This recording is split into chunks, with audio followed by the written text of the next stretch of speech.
I'm Zhang. Today I'm going to present our work, Ultimate SLH, taking speculative load hardening to the next level. Speculative load hardening is, this work is a joint work with Gilles, Chitchanok, Peter, and Yuval. So speculative load hardening is a software mitigation to the Spectre attack.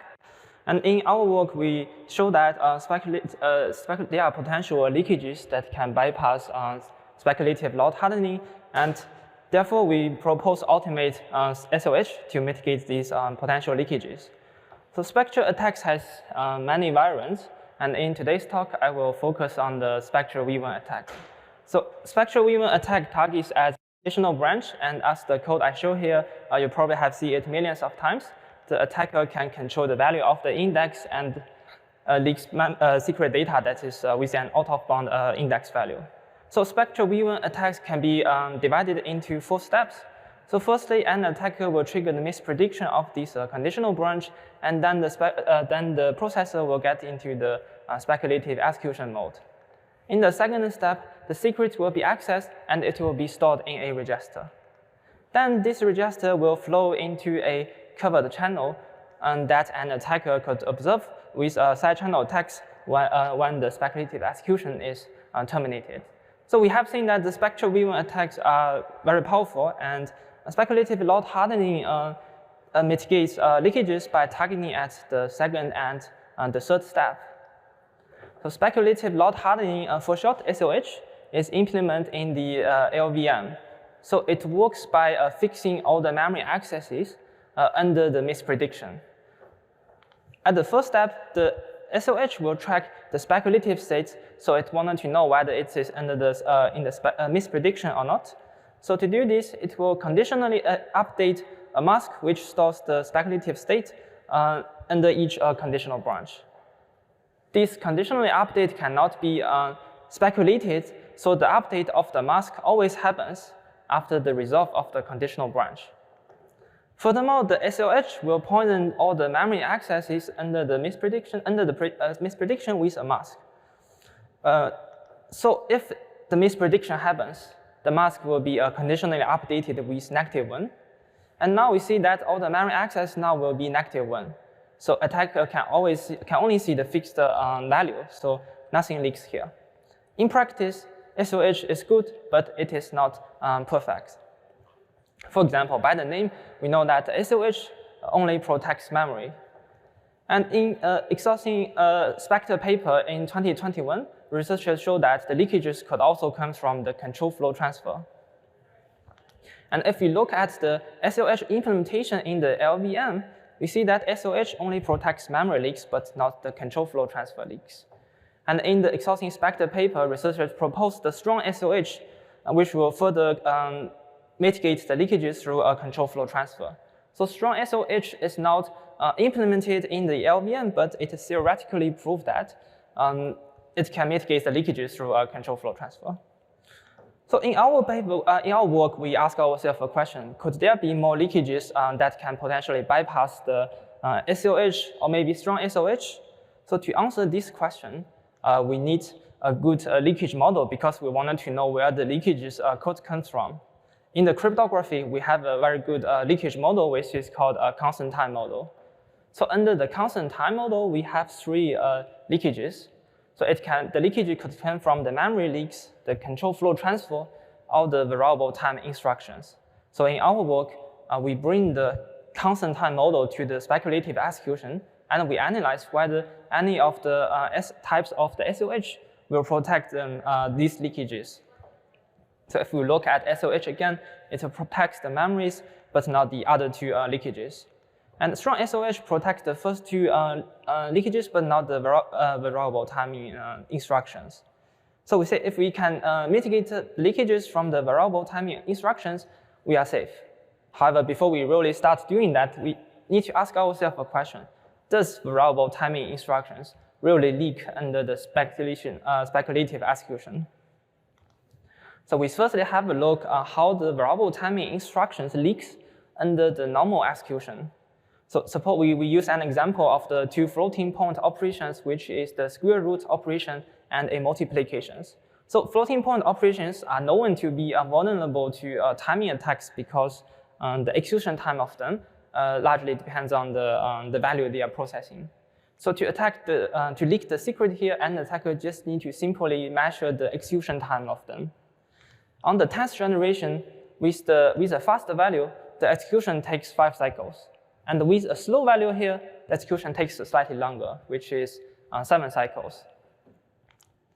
So now what about, so what if these two floating point operations can only be executed speculatively? So we know that they leak through timing variations, right? So what we wanted to do is we still wanted to measure the execution time of them. So we start measuring the execution, we trigger the misprediction of the conditional branch, we get into the speculative mode. With a fast value, it takes 5 cycles to execute these two instructions. With a slow value, it takes 7 cycles to execute these two instructions.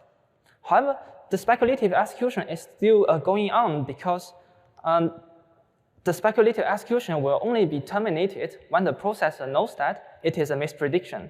And we call these timing periods as a speculative window. So an attacker can only fire another timer to measure when the execution ends, when the speculative window is finished. So for example, if the speculative window takes 200 cycles, then the attacker will get the results of 200 cycles. So we see that no matter what the value is, the attacker is always measuring the constant time execution time. So now what if we have more and more pairs of floating point operations? For example, with 30 of such pairs of operations, it takes like 150 cycles to execute, to process on a fast value. And it takes much, much longer to execute, to process a slow value. And the speculative window will still take 200 cycles because when the processor knows it is a misprediction, does not depend on the floating point operations. So now an attacker starts the timer again to measure the end of the execution. He might be happy because he thinks he is measuring he can know whether the value is slow because it takes much longer execution time. However, during the speculative execution, all the operations that fall out of the speculative window will not be executed. And therefore, the timing measurement an attacker gets is still the timing period of the speculative window. And he still doesn't know what's the value this sequence of operations is processing. However, we note that if an attacker has the ability to observe whether there are some operations not executed speculatively, so he can thus infer what's the secret value it is processing. So if it's a slow value, then there will be some operations not executed speculatively. So now what we can do is we can add an independent, secret independent accesses to the memory. So if we have a fast value, this memory access will happen during the speculative execution. So an attacker could observe it when the speculative execution is terminated. However, with a slow value, such a memory access will not happen speculatively because it's already full out of the speculative window. So now an attacker could just performing a side channel attack on observing whether this memory access is loaded speculatively. If it is, then it is a fast value. Otherwise, it will be a slow value. So now we back to our first question, whether the variable timing instructions really leak under the speculative executions. The answer is yes, they really leak. And therefore, we propose ultimate SLH. In the ultimate SLH, we not only implement the strong SLH, but we also implement the mitigation to the variable timing instructions. So let's see how the ultimate SLH can protect leakages through floating point instructions. Firstly, we compile the code with the SLH. SLH will conditionally update the speculative state under the conditional branch. It looks good. However, SLH will not protect the memory access, which is the independent access here, because they are not depending on a secret and they could be a global variable. And how can global variable be malicious? So to protect the leakages through floating point instructions, we compile the code further with ultimate SLH. And with ultimate SLH, it will further poison the floating point values with the mask here. So if it is a misprediction, then the mask will be updated with -1. And therefore, all the floating point operations will only processing -1. So now whether the secret independent access happens speculatively or not does not depending on the secret value here, and only depends on the scheduler of the processor whether it wanted to execute it or not. So we implement ultimate SLH, and we perform the benchmark with Spec 2017. We specifically compile the suite with SLH, ultimate SLH, and the one with no speculation at all. So from the graph, we see that with ultimate SLH, the performance is still like twice faster than with no speculation at all. And if we look at the integer benchmark, ultimate SLH is around 13.5% slower than the SLH. And if we look at the floating point operations, we will have around 44% overhead. However, it is still much faster than mitigating all the speculative executions. So in our work, we firstly show that the leakages could actually come from variable timing instructions, and then we implement and benchmark the ultimate SLH. Due to the time limit of the presentation, I didn't cover the next two contributions. So in our work, we further implement a gadget searching tool to search potential leakages in the softwares. And in the end, we perform a formal verification of ultimate SLH, and we show that with ultimate SLH, there's no leakages there.